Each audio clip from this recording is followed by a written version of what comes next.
Hello guys, 9ാം ക്ലാസ്സിലെ പാദവാർഷിക പരീക്ഷയുടെ മോഡൽ ക്വസ്റ്റ്യൻ പേപ്പറിലെ ഒബ്ജക്റ്റീവ് ടൈപ്പ് ക്വസ്റ്റ്യൻസ് ആണ് നമ്മൾ ഇന്ന് നോക്കാൻ പോകുന്നത്. ചോദ്യം നമ്പർ 3.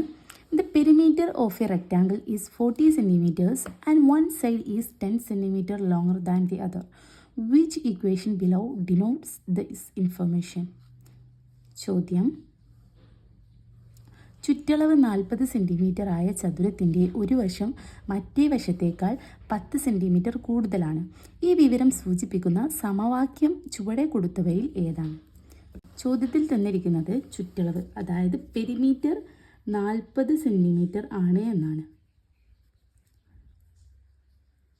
ഒരു വശം മറ്റേ വശത്തേക്കാൾ 10 സെൻറ്റിമീറ്റർ കൂടുതലാണ്. ഒരു വശം ഞാൻ എക്സ് ആക്കിയെടുത്താൽ അടുത്ത വശം എന്തായിരിക്കും? x+10. ഈ എക്സ് എത്രയാണോ അതിനോട് 10 കൂട്ടിയതാണ്. ചതുരത്തിൻ്റെ ചുറ്റളവ് കാണാൻ നമുക്കറിയാം 2 × l+b ആണ്. അതായത് 2 × നീളം പ്ലസ് വീതി. ഇവിടെ ലെങ്ത്ത് അഥവാ നീളം എക്സ് ആക്കിയിട്ടെടുത്താൽ വീതി x+10, അതായത് 2 × x+x 2x + 10. ബ്രാക്കറ്റിൽ നിന്ന് പുറത്തെടുക്കുമ്പോൾ ഈ 2 കോമൺ ആയിട്ട് പുറത്തുണ്ട്.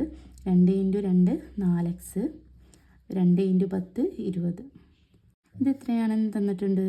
4x + 20 = 40 ആണ് എന്ന് തന്നിട്ടുണ്ട്.